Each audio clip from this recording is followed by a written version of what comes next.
Hello বন্ধুরা, তোমাদের কাছে চলে এসেছি একটি ম্যাথের খুবই গুরুত্বপূর্ণ টপিক নিয়ে। তা হলো প্রফিট অ্যান্ড লস বা লাভ ও ক্ষতি। এই চ্যাপ্টারের কতগুলো ইম্পর্টেন্ট অঙ্ক আজ তোমাদের কাছে আমি শেয়ার করব। তা দেখার জন্য ভিডিওটি শেষ পর্যন্ত দেখতে থাকো। চলো শুরু করা যাক। প্রথমে আমরা আলোচনা করি প্রফিট লস বা লাভ ক্ষতি জিনিসটা কি। এই লাভ ক্ষতি জিনিসের সঙ্গে আসে আরও দুটি কথা, এক হচ্ছে ক্রয় মূল্য, বিক্রয় মূল্য। আরও একটি কথা আছে, তা হলো ছাড় বা ডিসকাউন্ট। সেটা নিয়েও আজকে আলোচনা হবে। তো শুরু করা যাক। প্রথমে ধরো তুমি 100 টাকা নিয়ে তুমি কোনো কিছু একটি বাজারে গেছো, সেখানে একটি জিনিস তোমার পছন্দ হয়েছে এবং সেটির দাম হচ্ছে 100 টাকা, এবং তুমি সেই জিনিসটা 100 টাকায় দিয়ে কিনে নিলে। ধরো একটা ব্যাগই ধরো, বাজারে গেছো, একটা ব্যাগ দেখেছো, ব্যাগটা খুব পছন্দ হয়েছে এবং সেটি তোমরা 100 টাকা দিয়ে কিনেছো। 100 টাকা দিয়ে কি করেছো, তুমি কিনেছো মানে এই টাকাটাই হয়ে গেছে তোমার কাছে ক্রয় মূল্য। মানে তুমি 100 টাকায় কিনেছো। একে কি বলবো, একে আমরা বলবো অঙ্কের ভাষায় ক্রয় মূল্য বা সিপি। সিপি কি, সিপি হচ্ছে cost price, COST, cost price. খাতায় নোট করে নাও এই ট্রামগুলো। তাহলে তুমি বাজারে গেছো, বাজারে গিয়ে একটা ব্যাগ কিনেছো, ব্যাগটার দাম হচ্ছে 100 টাকা। তো সেটা হয়ে গেল কি, সেই 100 টাকাটা হয়ে গেল কি ক্রয় মূল্য বা কিনছো যেই টাকা দিয়ে, সেটা হলো সিপি বা কস্ট প্রাইস। এবং এই ব্যাগটা তুমি কি করছো, কোনো কাউকে সেই ব্যাগটাই 120 টাকাতে বিক্রি করছো। কি করছো, 120 টাকা থেকে বিক্রি করছো। এই যে তুমি 120 টাকায় বিক্রি করলে, এই বিক্রি করাকে বলা হচ্ছে কি এসপি। এসপি মানে কি selling price, SELLING, selling price. তাহলে দুটো নাম, একটা হচ্ছে কিনছো, সেটাকে হচ্ছে কস্ট প্রাইস, আর একটা হচ্ছে বিক্রি করছো। বিক্রি করছে কত টাকায়, 120 টাকা, সেটা কি হয়ে গেল সিপি। সিপি কি সেলিং প্রাইস বা বিক্রয় মূল্য বা বিক্রয় মূল্য। তুমি এবার দেখো, তুমি কিনছো 100 টাকাতে, বিক্রি করছো 120 টাকায়। এতে তোমার কি হচ্ছে, 120 টাকায় তোমার নিশ্চয়ই বেশি টাকায় বিক্রি করেছো। কিনেছো ক টাকায়, 100 টাকায়। তাহলে 100 থেকে 120 থেকে 100 মাইনাস করে দাও, 20 টাকা। এই যে 20 টাকা, এটা তোমার কাছে কি হয়ে গেল, লাভ। একেই বলা হচ্ছে কি প্রফিট। তাহলে এখানে তিনটে কথা, একটা হচ্ছে তুমি কিনেছো 100 টাকায়, 100 টাকাতে কিনেছো, 120 টাকাতে তুমি সেটা বিক্রি করে দিয়েছো কাউকে। বিক্রি করে দেওয়ার পর তোমার কাছে এখন কি হলো, 20 টাকা কি হয়ে গেল থাকলো, সেটা কি তোমার লাভ হয়ে গেল, যে 20 টাকায় তোমায় লাভ করলে। এবার ধরো আরেকটা কেস, যে তুমি কিনেছিলে তো 100 টাকায়, সেটি বিক্রি করেছো 80 টাকায়। তাহলে কি এখানে কি হলো, যে তুমি কিনেছো সিপি তোমার ছিল 100 টাকা, কিন্তু তুমি বিক্রি করেছো সেটা 80 টাকাতে। নিশ্চয়ই কম টাকায় বিক্রি করেছো, কম টাকায় বিক্রি করলে কি হয়ে গেছে এখানে তোমার ক্ষতি। ক্ষতি ক্ষতি ক টাকা হয়ে গেছে, ক্ষতি হয়ে গেছে তোমার কাছে 100 মাইনাস 80 ক টাকা, 20 টাকা। এই 20 টাকাটা হচ্ছে তোমার কাছে ক্ষতি, এটাকেই বলা হচ্ছে লস। তাহলে এই ট্রামটা বোঝা গেছে যে কি হলো, প্রথম ক্ষেত্রে 100 টাকায় তুমি কিনেছিলে, 120 টাকায় বিক্রি করেছো, এক্ষেত্রে তোমার 20 টাকা কি হয়ে গেছে, লাভ হয়ে গেছে বা প্রফিট। সেকেন্ড পজিশনে কি হলো, যে তুমি কিনেছো 100 টাকায় কিন্তু সেটাকে বিক্রি করছো ক টাকায়, 80 টাকায়। এখানে তোমার কি হচ্ছে ক্ষতি। ক্ষতি ক টাকা হয়ে গেছে, 20 টাকা। এই 20 টাকাকে কি বলা হচ্ছে, লস। তাহলে একটা কেস এখানে লিখে রাখি ছকের আকারে, সিপি এসপি। এটা হচ্ছে ক্রয়, এটা হচ্ছে বিক্রয়, মানে বিক্রি করছো যে টাকাতে। তাহলে এখানে একটা কেস হচ্ছে তুমি কিনেছিলে 100 টাকায়, সেটা তুমি 100 টাকাতেই বিক্রি করছো। এখানে তোমার কি হয়ে যাবে, কোনো লাভ বা ক্ষতি নয়, কোনো লাভ বা ক্ষতি হচ্ছে না। এটা হচ্ছে 1 নম্বর। 2 নম্বর দেখো, তুমি কিনেছো 100 টাকায়, সেটাকে তুমি বিক্রি করছো ক টাকায়, 120 টাকায়। এখানে কি হচ্ছে তোমার, 120 মাইনাস 100 ক টাকা, 20 টাকা। এই 20 টাকাটা কি হয়ে গেছে তোমার কাছে, লাভ। এবার দেখো 3 নম্বর কেস কি হচ্ছে, কিনেছো 100 টাকায়,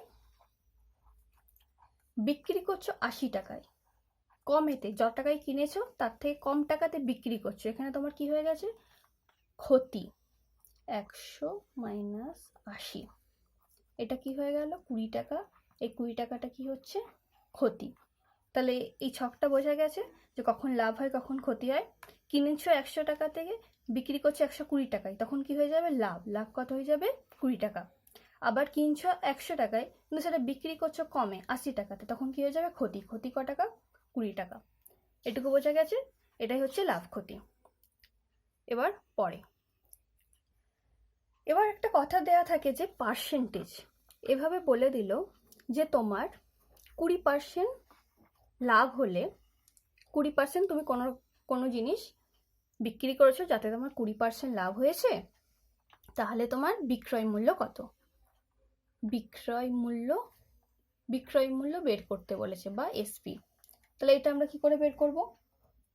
এটা বের করার ফর্মুলা হচ্ছে যে তুমি কোনো জিনিস 100 টাকায় কিনেছো যাতে তোমার প্রফিট হয়েছে 20%, তাহলে তোমার বিক্রয় মূল্য কত। 20% মানে কি, 20% মানে হচ্ছে 100 টাকায় 20 টাকা। 100 টাকার তোমার যদি ক্রয় মূল্য হয় সিপি, ক্রয় মূল্য হয় তোমার এখানে প্রফিট হচ্ছে লাভ হয়েছে কত,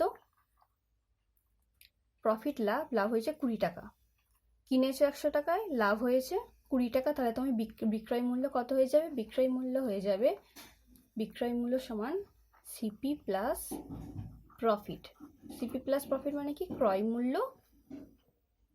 মূল্য কত 100 টাকা, লাভ হয়েছে কত টাকা 20 টাকা, তাহলে তোমার বিক্রয় মূল্য হয়ে যাবে 120 টাকা। এটুকু তো বলতে পারি। এটার ফর্মুলা হচ্ছে কি যে এখানে এসপি সমান আমরা কি করব, সিপি। এই যে ফর্মুলা দেয়া থাকে তা থাকে এসপি মানে বিক্রয়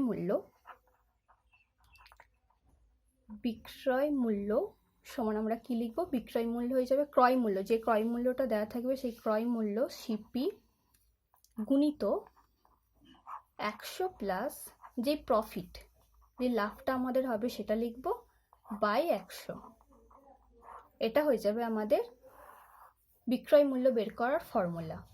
যদি এখানে প্রফিট নেওয়া থাকে, যদি লস দেওয়া থাকে, তখন এসপি কত হয়ে যাবে, তখন এসপি হয়ে যাবে ক্রয় মূল্য, এখানে ক্রয় মূল্যই থাকবে সবসময়, তখন 100 মাইনাস যেই লসটা আমাদের হবে সেই লসটা বাই 100।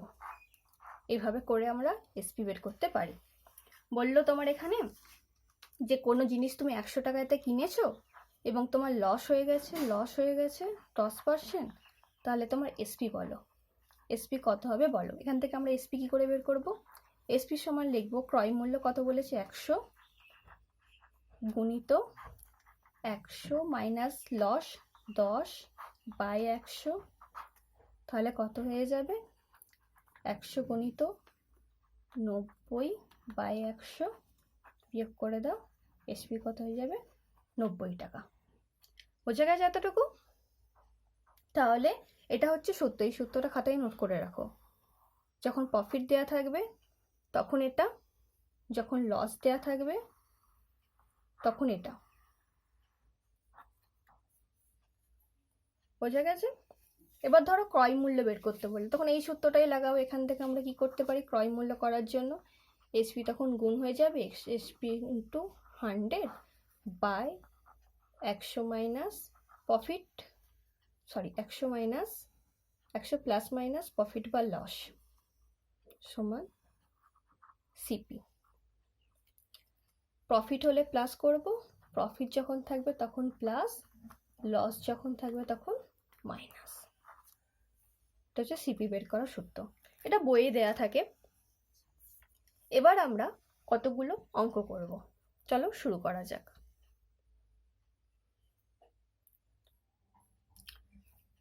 বা ধরো তোমাদের কাছে একটি অঙ্ক দিয়েছে যে একটি ব্যক্তি কোনো জিনিস 572 টাকায় কি করেছে, সে বিক্রি করে দিয়েছে এসপি, যাতে তার লাভ হয়ে গেছে 30% হয়েছে প্রফিট।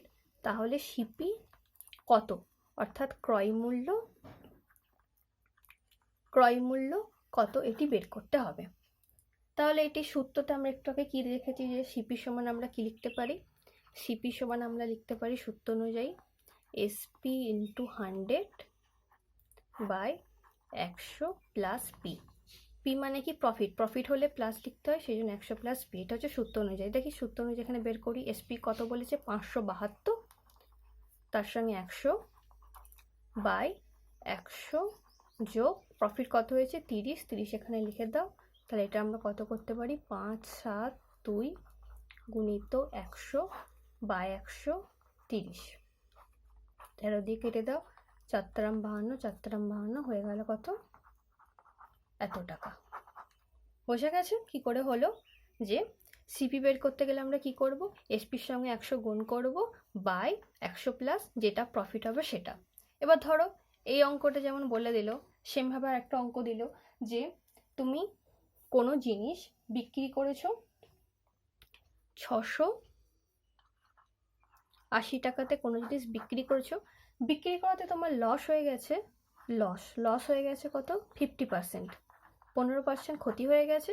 এবার তোমার সিপি কত, সিপি কত কি করে বের করব, তাহলে এখানে কি লিখব, সিপি সমান কি জানি এসপি গুণিত 100/100 মাইনাস লস হয়ে গেছে, লস মানে মাইনাস করতে, আগেরটা প্রফিট ছিল বলে প্লাস করেছিলাম, এটা লস হয়ে গেছে মাইনাস। তাহলে সিপি কত, এইটা সিপি গুণিত 100 মাইনাস 15, 100 মাইনাস 15, তাহলে 680 গুণিত 100/85, 5 দিয়ে কাটো, 5 একে 5, 5 7 35, একে 5 দুগুণে 10, 0, 17 দিয়ে এটা কেটে দাও, 4 0, কত হয়ে গেল উত্তর 800। তাহলে অঙ্কগুলো বোঝা গেল কিভাবে হলো। এবার দেখা যাক পরের অঙ্ক। পরের অঙ্কে বলেছে যে a man sell his typewriter at 5% loss, if he sell it for 80 more he gain 5%, then cost price of the typewriter is. কি বলতে চাইছে যে একজন লোক তার টাইপরাইটারটি 5% ক্ষতিতে বিক্রি করেছিল। এবার যদি সে 80 টাকা বেশিতে বিক্রি করত তাহলে তার লাভ হতো 5%। তাহলে টাইপরাইটারের ক্রয় মূল্য কি? প্রথম লাইনটা থেকে আমরা কি পাচ্ছি যে একজন লোক তার টাইপরাইটারটি 5% ক্ষতিতে বিক্রি করে। লিখে নিই যে 5% ক্ষতিতে বিক্রি করে, 5% ক্ষতিতে লসে বিক্রি করে। এবার কি বলছে, যদি সে 80 টাকা বেশিতে বিক্রি করতো তাহলে তার লাভ হতো কত 5%। তাহলে তার 5% কি হয়ে গেল প্রফিট বা লাভ। এই অঙ্কগুলো আমরা কি করে করব, এই অঙ্কগুলো করার সহজ পদ্ধতি হচ্ছে, এখান দিয়ে 5% ক্ষতি মানে কি, যদি আমার ক্রয় মূল্য 100 টাকা হয় তাহলে আমার ক্ষতি কত হয়ে গেছে 5 টাকা। 5% মানে কি 100 এর 5, মানে 100 টাকার কোনো কিছু কিনেছি তাতে আমার ক্ষতি হয়ে গেছে 5%, 100-র মধ্যে 5 টাকা, 100-র মধ্যে 5 টাকা ক্ষতি হয়ে গেলে তাহলে আমার বিক্রয় মূল্য কত হয়ে যাবে 100 মাইনাস 5, তাহলে আমি ক টাকায় বিক্রি করেছি সেটা 95 টাকায়। তাহলে 95 টাকা আমি যেহেতু বিক্রি করেছি তাই আমার 5% কি হয়ে গেছে, এখানে ক্ষতি হয়ে গেছে। এই 5% ক্ষতি হয়ে গেছে, এটা আমার কি সিপি। তাহলে আমি কিনেছিলাম 100 টাকায়, আমার 5 টাকা ক্ষতি হয়ে গেছে, আমি তাহলে এখানে বিক্রি করেছি ক টাকায়, বিক্রি করেছি আমি নিশ্চয়ই 95 টাকায়। এবার বলছে এখন আমি ক টাকায় বিক্রি করলে 5% আমার লাভ হবে সেটা দেখব, যে আমি কিনেছি তো 100 টাকায়, তাহলে ক টাকায় আমি বিক্রি করব যে আমার 5% লাভ হবে। কিনেছি ক টাকায় 100 টাকায়, এখন আমি কি করতে চাই প্রফিট বা লাভ করতে চাই ক টাকা 5%, মানে 100-র মধ্যে 5 টাকা আমি লাভ করব, 100 টাকাতে আমি 5 টাকা লাভ করব। তাহলে আমি ক টাকায় বিক্রি করব, নিশ্চয়ই বেশি টাকায় বিক্রি করব, 100 প্লাস 5 কত হয়ে গেল 105 টাকা, এটাকে আমি বিক্রি করব। তাহলে আমার আগে বিক্রি করেছি কত 95 টাকা, যদি আমি 5% লাভ করতে চাই তাহলে আমাকে এত টাকায় বিক্রি করতে হতো। তাহলে আমাদের এর মধ্যে ডিফারেন্স কি পাচ্ছি যে 105 মাইনাস 95 0 1, এই যে 10%, 10 টাকার আমি ডিফারেন্স পাচ্ছি। এখানে আমরা কি বুঝতে পারছি যে যদি আমি 95 টাকায় বিক্রি না করে 105 টাকায় বিক্রি করতাম তাহলে আমার 5% লাভ হতো। অঙ্কে এটাই বলেছে সে যদি আরও 80 টাকায় বিক্রি করতো তাহলে তার 5% লাভ হতো। তাহলে এখানে এই যে 10টা বেশি সেটাই 80-র সমান হয়ে যাচ্ছে। আর একবার বোঝো যে আমি কিনেছিলাম 100 টাকায়, বিক্রি করেছি 95 টাকায়, তাতে আমার কি হয়ে গেছে, ক্ষতি হয়ে গেছে 5 টাকা। যদি আমি 5 টাকা লাভ করতে চাইতাম, 5 টাকা যদি লাভ করতে চাইতাম, তাহলে আমি বিক্রি করতাম 105-এ। তাহলে আমি যদি 95 টাকায় বিক্রি না করে যদি 105 টাকায় বিক্রি করতাম, তাহলে আমার নিশ্চয়ই 5% লাভ হতো। যদি বলছে এখানে কি 105 টাকায় যদি আমি বিক্রি করতাম, 95 টাকায় বিক্রি না করে, তাহলে আমার লাভ হয়ে যেত 5%। তাহলে এখান থেকে আমরা কি পাচ্ছি, এটা ডিফারেন্স যে 10 টাকা। তাহলে যদি আমি 10 টাকা বেশিতে বিক্রি করতাম, 95 টাকার সঙ্গে যদি আরও 10 টাকা যোগ করে বিক্রি করতাম, তাহলে আমার নিশ্চয়ই 5 টাকা বেশি হতো। এই 10টাই বলে দিয়েছে প্রশ্নে 80 টাকার সমান। সে যদি আরও 80 টাকা বেশিতে বিক্রি করতো, তাহলে তার 5% লাভ হতো। তাহলে আমরা এখান থেকে কি বলতে পারি, 10 সমান 80, তাহলে 1 সমান কত, 80/10। তাহলে আমাদের ক্রয় মূল্য বের করতে বলেছে, ক্রয় মূল্য কত ধরেছিলাম, 100। তাহলে 100 সমান কত হয়ে যাবে, 80 × 100/10। তাহলে ক টাকা এখানে, 800 টাকা। বোঝা গেল অঙ্কটা কি হলো। 100 টাকায় কিনেছিলাম, লস হয়েছে 5 টাকা, বিক্রি করেছি 95 টাকা। যদি আমি 105 টাকায় আবার 100 টাকায় কিনে যদি আমি 5% লাভ করতে চাই, তাহলে আমি বিক্রি করবো কটাকে, 105 টাকায়। আগে বিক্রি করেছিলাম 95 টাকায়, আর বিক্রি যদি আমি 105 টাকায় করতাম, তাহলে আমার লাভ হয়ে যেত 5%। তাহলে আমাদের এদের মধ্যে ডিফারেন্স কত পাচ্ছি, 10 টাকা। এই 10 টাকাটাই প্রশ্নে বলে দেওয়া আছে 80 টাকার সমান। তাহলে 10 সমান 80, তাহলে 1 সমান কত, 100 সমান কত, 100 হচ্ছে তোমার ক্রয় মূল্য, ক্রয় মূল্য সমান কত বেরিয়ে গেল। এবার পরের অঙ্ক। আমাদের পরের অঙ্কে বলেছে যে a person sell an article for 75 and gain as much percentage as the cost price of the article in rupee, then the cost price of the article is। বলতে চাইছে কি যে একজন ব্যক্তি 75 টাকায় কোনো জিনিস বিক্রি করে, যাতে তার লাভের শতকরা পরিমাণ আর্টিকেলটির ক্রয় মূল্যের সমান। তাহলে আর্টিকেলটির ক্রয় মূল্য কত, এটা বের করতে হবে। তাহলে এটা আমরা কি করে বের করি, সাধারণভাবে যে এখানে কি কি বলে দিয়েছে, যে একটা আর্টিকেল সে বিক্রি করেছে, এসপি বলেছে কত, 75 টাকায়। বিক্রি করাতে তার লাভের পরিমাণ কি হয়ে গেছে, তার লাভের শতকরা পরিমাণ মানে প্রফিট পার্সেন্টটা কি হয়ে গেছে, ক্রয় মূল্যের সমান হয়ে গেছে। তাহলে আমাদের বলছে তাহলে সিপিটা কত হবে বের করো। এটা আমরা নর্মালভাবে বের করতে গেলে কি করতাম, যে প্রফিট পার্সেন্ট সমান আমরা কি জানি, প্রফিট পার্সেন্ট সমান SP minus CP by SP into 100। তাহলে প্রফিট পার্সেন্ট সমান সিপি, দুটোকেই ধরে নিচ্ছি এক্স। সাধারণভাবে যদি আমরা করতে চাই, তাহলে এক্স সমান এসপি কত, 75 minus X by X into 100।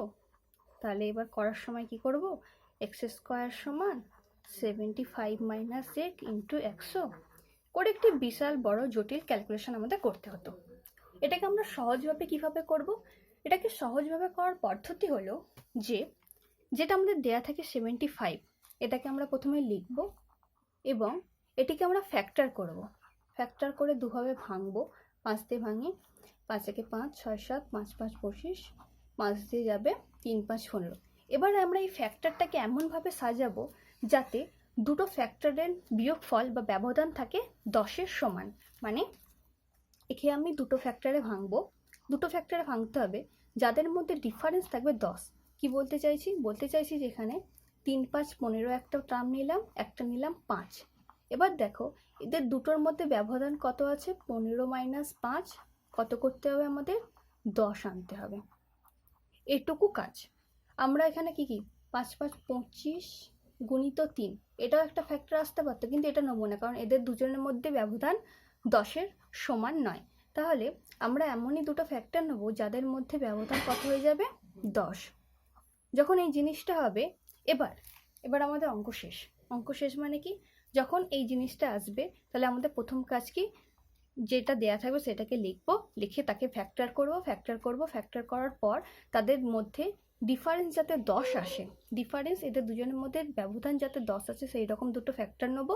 Factor নেওয়ার পর এবার দুটোতেই 10 10 গুণ করে দেবো। তার প্রথমটার সঙ্গে 10 গুণ করলে পাচ্ছি 150, পরেরটার সঙ্গে 10 গুণ করে পাচ্ছি 50। এবার এই যে ছোট টার্ম, এই ছোট টার্মটাই হয়ে যাবে আমাদের উত্তর, এটাই হচ্ছে আমাদের উত্তর। তাহলে 50 হয়ে যাবে আমাদের অ্যান্সার। তাহলে ক্রয় মূল্য কত, ক্রয় মূল্য পেয়ে যাব 50। এটাই হচ্ছে ট্রিক। মনে রাখার জন্য। তাহলে আমাদের এই রকম অঙ্ক যখন দেয়া থাকবে যে লাভের পরিমাণ, এইটা হচ্ছে আমাদের কিওয়ার্ড, এটা মাথায় রাখতে হবে। যখন প্রফিট পার্সেন্ট ক্রয় মূল্যের সমান হয়ে যাবে, সেই ক্ষেত্রে আমরা কি করব, যে সেলিং প্রাইসটা দেওয়া থাকবে সেই সেলিং প্রাইসকে আমরা দুভাগে ভাগ করব। এমনভাবে ভাগ করতে হবে যাতে দুটো টার্মের মধ্যে ব্যবধান থাকে কত, 10-এর সমান। এই 10টাকে 10-এর সমান হলো, তাহলে এবার ছোটোটার সঙ্গে যে ছোট সংখ্যা তার সঙ্গে আমরা 10 গুণ করব। গুণ করার পর যেই সংখ্যাটা পাবো সেটাই হয়ে যাবে আমাদের অ্যান্সার। তাহলে এর ক্রয় মূল্য কত হয়ে যাবে, ক্রয় মূল্য হয়ে যাবে 50 টাকা। এটুকুই ছিল আমাদের অঙ্কটা, বোঝা গেছে? এবার পরের অঙ্ক। এবার আমরা দেখবো একটা ছাড়ের অঙ্ক বা ডিসকাউন্টের অঙ্ক। কি বলছে এখানে, যে সাকসেসিভ ডিসকাউন্ট অফ 10% আর 20% আর ইকুইভ্যালেন্ট টু, মানে যে একটি দ্রব্য পরপর 10% ও 20% ছাড়ে বিক্রয় করা হয়, তাহলে তার সমতুল্য ছাড় কত, তার সমতুল্য ছাড় কত। এই অঙ্কগুলো করার একটি খুবই ছোট পদ্ধতি। কি ছোট পদ্ধতি হচ্ছে, আমরা কি করব, যখন এইরকম ছাড় পরপর দুখানা ছাড় থাকবে এবং তাদের সমতুল্য ছাড়ের পরিমাণ আমাদেরকে বের করতে বলবে। মানে কি, প্রথমটাতে দেয়া আছে 10% সে ছাড় দিয়েছে, তারপরটাতে দিয়েছে 20% ছাড়, বলেছে এই দুটো ছাড়ের সমতুল্য ছাড় আমাদের বের করো। তাই আমাদের সমতুল্য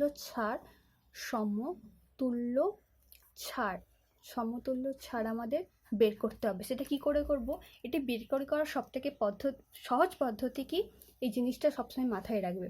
প্রথম ছাড় ধরলাম পি, দ্বিতীয় ছাড় Q, minus P into Q, মানে প্রথম ছাড় গুণিত দ্বিতীয় ছাড় বাই 100। এইটা করে আমাদের যে অ্যান্সারটা আসবে সেটাই হয়ে যাবে আমাদের সমতুল্য ছাড়। বোঝা গেছে? যে কি করে করব, প্রথম ক্ষেত্রে সে 10% ছাড় দিয়েছে, দ্বিতীয় ক্ষেত্রে 20% ছাড় দিয়েছে, তাহলে কি টোটাল কি সে 30% ছাড় দিয়েছে? টোটাল সে কিন্তু 30% ছাড় দেয়নি, যে লিখে আসবে 30% সেটা কিন্তু ভুল হয়ে যাবে। কত হবে আমাদের অ্যান্সার? আমাদের অ্যান্সার আমরা বের করব, কি বলেছি, প্রথম ছাড়টা লিখব, যোগ করে দ্বিতীয় ছাড়টা লিখব, তারপরে মাইনাস করব কত, পি ইন্টু কিউ, মানে কি প্রথম ছাড় গুণিত দ্বিতীয় ছাড় বাই 100। তাহলে কি হবে, 10 আর 20 যোগ করলে হয়ে যাবে 30, মাইনাস এখানে একটা শূন্য একটা শূন্য একটা শূন্য একটা শূন্য, কত হয়ে যাবে 2। তাহলে 30 থেকে 2 বাদ দাও, 28%। তাহলে আমাদের অ্যান্সার কত হয়ে যাবে, 28%। বোঝা গেল? প্রথমটাতে 10% ছাড় দিয়েছে, তারপরে আবার 20% ছাড় দিয়েছে, তাহলে মোট 30% ছাড়, এটা কিন্তু হবে না। সে কি করেছে, তাহলে এটা বের করার সূত্র কি, প্রথমে 10% দিয়েছে, তারপর 20% দিয়েছে, তাহলে 10 যোগ 20 মাইনাস 10 ইন্টু 20/100, এটা করে যে আমাদের অ্যান্সার থাকবে, যেটা বেরোবে অ্যান্সার, সেটাই হয়ে যাবে আমাদের উত্তর। তাহলে মোট হয়ে যাবে সমতুল্য ছাড় কত, 28%। বোঝা গেছে? যেমনই অঙ্ক দেওয়া থাক, যখনই সে পরপর দুখানা ছাড় দেবে, তখনই আমাদের সূত্র কি, এই সূত্রটা খুবই ইম্পর্টেন্ট, খাতায় লিখে রাখো বা নোট করে রাখো, এটা ধরেই আমাদের অঙ্কগুলো হবে। এখন দেখো, সে যখন দুখানা ছাড় না দিয়ে যখন 3টে পরপর ছাড় দিয়েছে, মানে কি বলছে যে 10%, 20%, 25% ধারাবাহিক ছাড়ের সমতুল্য একক ছাড় কত, মানে কি 10% প্রথমটাতে ছাড় দিয়েছে, তারপরে আবার 20% ছাড় দিয়েছে, তারপরে আবার 25% ছাড় দিয়েছে, তাহলে সে মোট কত ছাড় দিয়েছে সেটা আমাদের বের করতে হবে। এটাকে আমরা যোগ করে লিখে দেবো, যে 10 যোগ 20 30, 30-এর সঙ্গে 20 50, 50 প্লাস 5 55। সে কি মোট 55% ছাড় দিয়েছে? এটা কিন্তু হবে না, সে 50% ছাড় দেয়নি। মানে কি, সে প্রথমে 10% দিয়েছে, তারপরে 20% দিয়েছে, তারপরে আবার 25% দিয়েছে। তাহলে কি করে বের করব, ধরে নিই যে প্রথম 100 থেকে আমাদের কি করতে হবে, 100 গুণিত লস পার্সেন্টেজ সমান আমরা জানি CP minus SP by CP, তাই তো, ইন্টু 100। এখানে সিপি কত, সে 10%, 10% মানে আমরা কত লিখবো, 100 মাইনাস 10 বাই 100, তাহলে কত 90/100। এই জিনিসটা আমরা কি করব, 100 থেকে আমরা কি করব, এই 90/100 জিনিসটা লিখব। 10% ছাড় দিয়েছে মানে কি, 100 টাকাতে এসে 10 টাকা ছেড়ে দিয়েছে, কত হলো 100 টাকা। তারপরে কি করেছে, 100 টাকাতে 20% ছেড়ে দিয়েছে, 100 মাইনাস 20/100। তারপরে কি করেছে 25%, মানে কি 100 মাইনাস 25/100। তাহলে 100 গুণিত 90 প্লাস 100 গুণিত 80 প্লাস 100 গুণিত 75/100, 100 কাটো, এই শূন্য এই শূন্য এই শূন্য এই শূন্য কেটে দাও, 25 দিয়ে 3 25 75, 25 দিয়ে 4 25 100, 4 দিয়ে 4 দুগুণে 8, তাহলে কত ধরিল এখানে? 3 দুগুণে 6, 6 9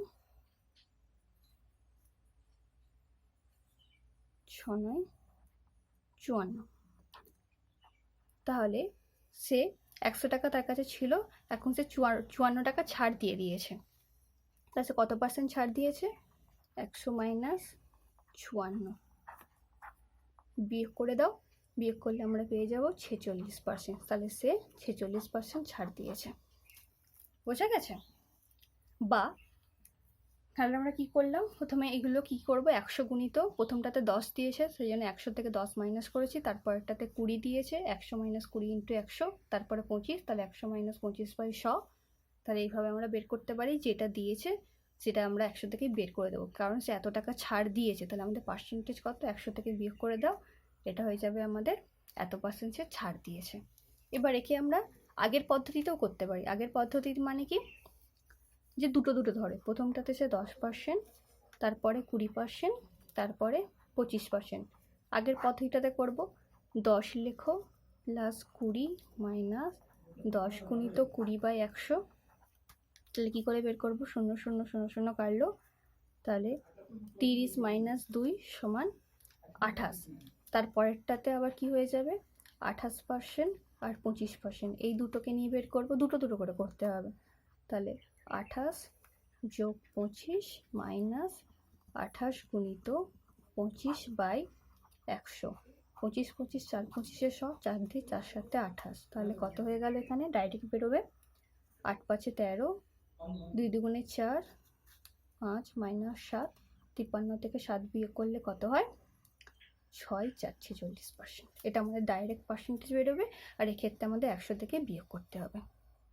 এইটা হলো আমাদের ছাড় বা ডিসকাউন্টের অঙ্ক। এইভাবে থাকলে আশা করি সমস্তগুলো ক্লিয়ার হয়ে যাবে। ঠিক আছে, বোঝা গেল?